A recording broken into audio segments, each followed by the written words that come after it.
Hi everyone, आप सभी का GS 75 डेज हार्ड चैलेंज में हार्दिक स्वागत है।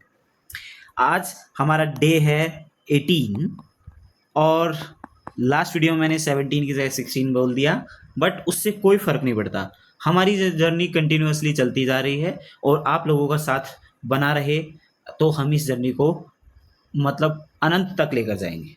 ठीक है। और आज का हमारा जो सब्जेक्ट है दैट इज़ जीके। जीके में मैंने वो क्वेश्चंस कंपाइल किए हैं जो किसी पर्टिकुलर फील्ड से संबंध नहीं रखते।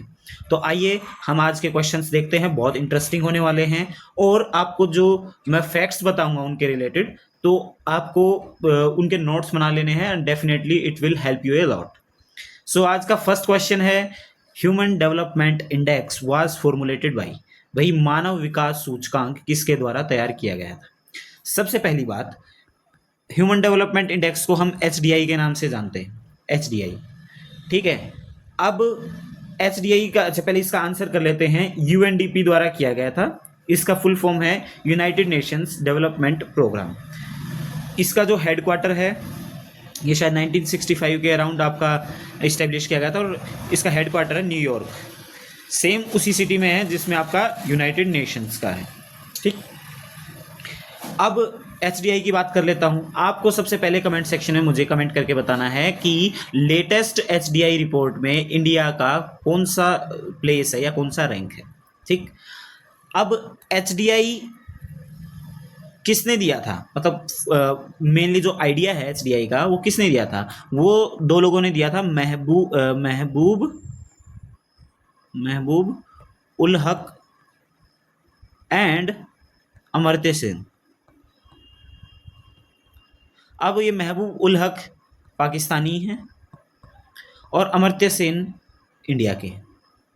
दोनों इकोनॉमिस्ट हैं और अलग अलग टाइम पे HDI के लिए जो अपना योगदान इन्होंने दिया उसके लिए इनको नोबेल प्राइज भी मिल चुका है। ठीक है। महबूब ul Haq from Pakistan and Amartya sent from India.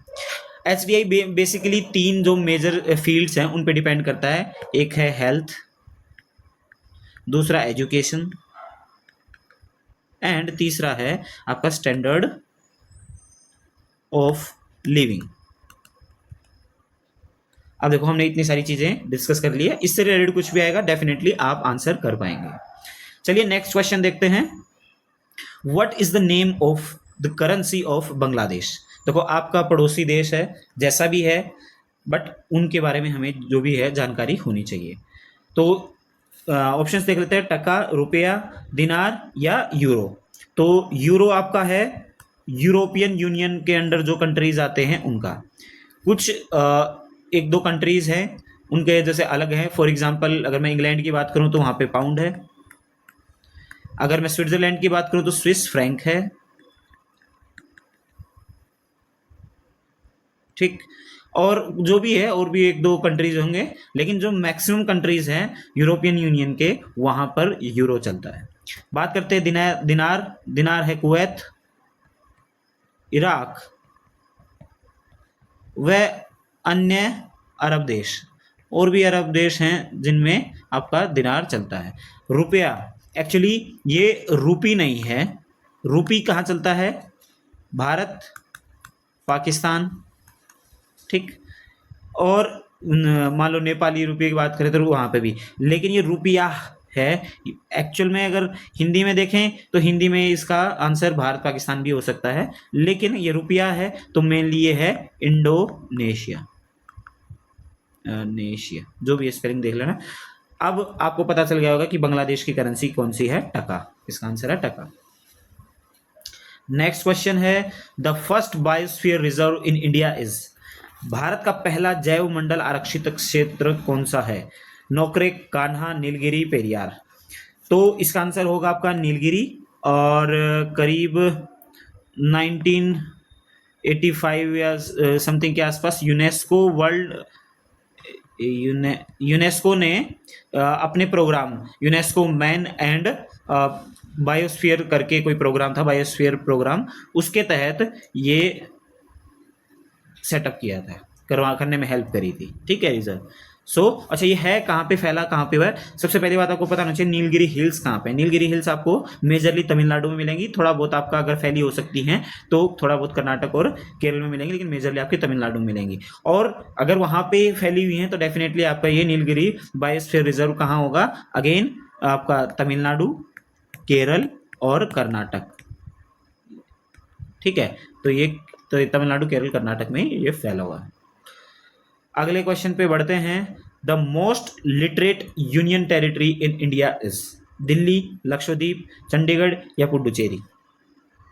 तो जो यूनियन टेरिटरी हैं, तो अब आप मेरे को कमेंट सेक्शन में अगेन मुझे बता सकते हैं कि हमारे देश में प्रेजेंटली कितनी यूनियन टेरिटरीज हैं, ठीक।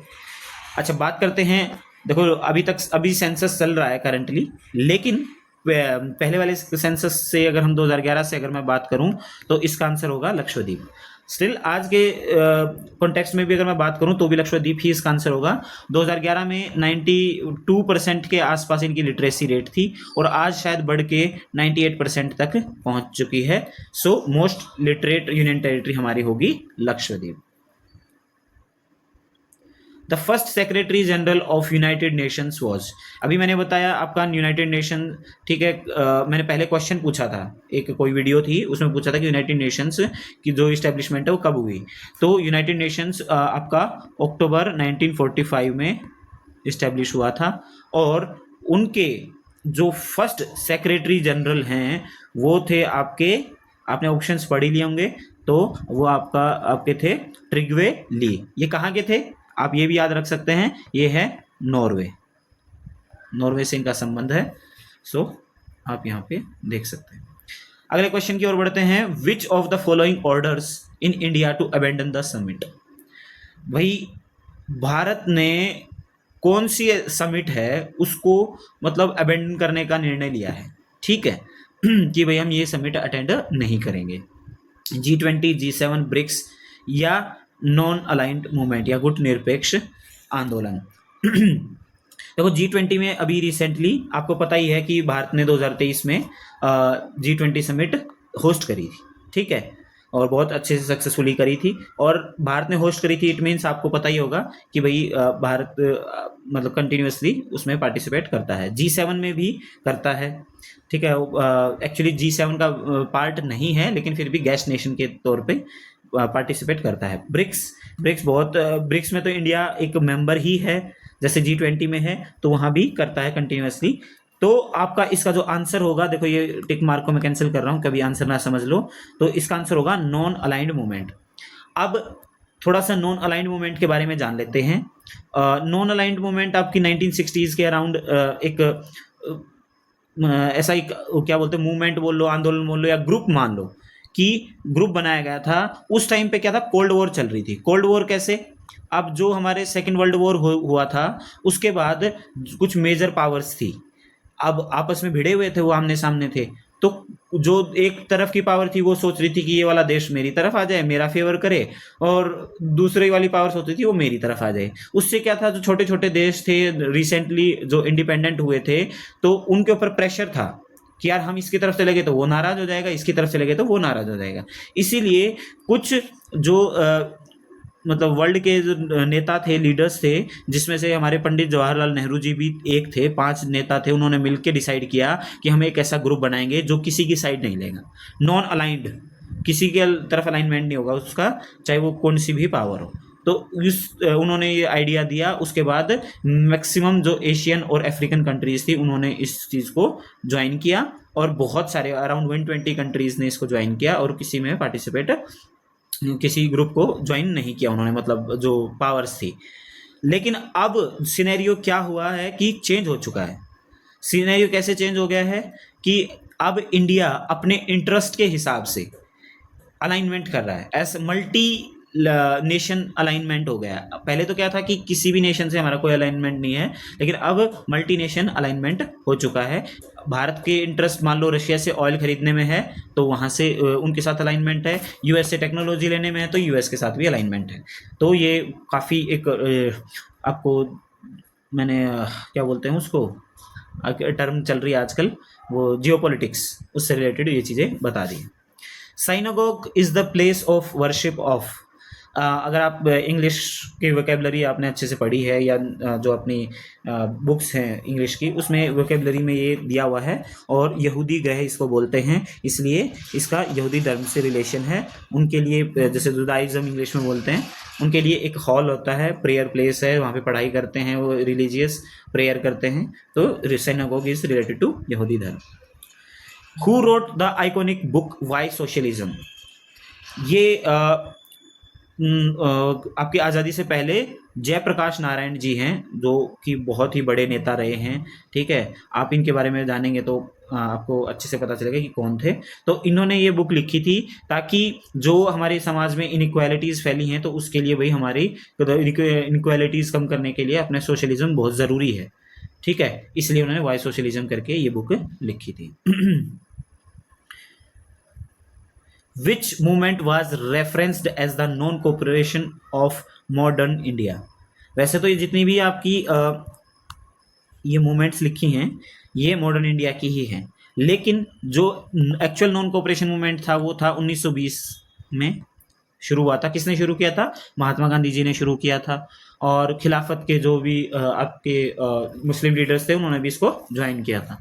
लेकिन चोरा चोरी की घटना 1922 में हुई तो उसकी वजह से इसको मतलब ख़त्म कर दिया गया, रोक दिया गया। लेकिन फिर से आपका जो मूवमेंट शुरू हुआ था उसको non cooperation of modern India बोला गया, जो कि था आपका सिविल डिसओबीडियंस मूवमेंट। ये क्या था? ये दांडी मार्च नाम से भी जाना जाता है। 12 मार्च 1930 को गांधी जी चले थे अपने कुछ अनुयायियों के साथ, और टोटल लास्ट में जाते जाते शायद 78 अनुयायी उनके साथ जुड़ गए, और वो 250 या 260 माइल्स तक चले। और दांडी एक जगह है गुजरात में ही, और साबरमती से चले थे अपने आश्रम से, और दांडी एक कोस्टल जगह है गुजरात में ही, वहाँ पर वो पहुँचे। और उन्होंने नमक बनाना पहले अलाउड नहीं था ब्रिटिशर्स के टाइम, तो उन्होंने नमक बनाया, जिससे क्या है कि ब्रिटिश जो रूल था वो टूट गया, और उन्होंने इसके द्वारा ब्रिटिशर्स को मैसेज दिया कि हम आपको और कोऑपरेट नहीं करेंगे, इवन हम आपके जो रूल्स हैं उनको ब्रेक करेंगे। तो that is civil disobedience movement is also called non cooperation of modern India. Netaji Subhash Chandra Bose international airport is located at Mumbai, Kolkata, Delhi, Chennai. अगर आपको ये आइडिया है कि सुभाष चंद्र बोस जी कौन से राज्य से संबंध रखते हैं, तो आप बता पाएंगे कि वो जो एयरपोर्ट है वो कौन से राज्य में है, या इनमें से कौन सा है। तो डेफिनेटली सुभाष चंद्र बोस जी हमारे बंगाल से संबंध रखते हैं, और कोलकाता हमारे बंगाल की राजधानी है। तो जो कोलकाता का इंटरनेशनल एयरपोर्ट है वो नेताजी सुभाष चंद्र बोस के नाम से जाना जाता है। आज का हमारा बोनस क्वेश्चन हम देखने वाले हैं, दैट इज, ये मैं बोनस लिख देता हूँ, 11th क्वेश्चन है, that is who was associated with the establishment of the Anand one. ये आनंद वन क्या है? कई सोचेंगे कि भाई बुक है, लेकिन बुक की एस्टेब्लिशमेंट थोड़ी होती है, बुक की तो लॉन्चिंग होती है। आनंद वन एक आश्रम है जिसको इस्टेब्लिश किया गया था हमारे बाबा आमटे जी द्वारा, और इंडिपेंडेंस के जस्ट बाद 1949 में इन्होंने इसका इस्टेब्लिशमेंट किया। और ये कौन थे? ये थे आपके सोशल एक्टिविस्ट। इनका जो मेन कंसर्न था अगेन वही कि भाई इनइक्वालिटीज़ थी, उनको दूर करना, जो इंडिविजुअल्स हैं उनको कोई प्रॉब्लम है उनके प्रॉब्लम्स को सुलझाना। और जैसे वो लेप्रोसी जो हैंसेन डिजीज़ आपके नाम से भी जाना जाता है, वो आपके स्किन डिजीज़ होता है, ये चिपके आपके बॉडी पे ऐसे बन जाते हैं, तो उसको भी वो वहाँ पे अपने आश्रम में क्योर करते थे। ठीक है, तो मुझे लगता है कि इतनी इन्फॉर्मेशन इसके लिए काफ़ी है। सो आज की हमारी क्विज यहाँ ख़त्म होती है, and please I request you all, आप साथ के साथ अपने जो ऑप्शंस हैं वो ट्राई करते रहो, और बाद में पता लगाते रहो कि आपके कितने सही हैं और कितने गलत। ठीक है, आपसे नेक्स्ट वीडियो में फिर से मुलाकात होगी। Thank you very much for watching this video. Bye bye, take care, Jai Hind.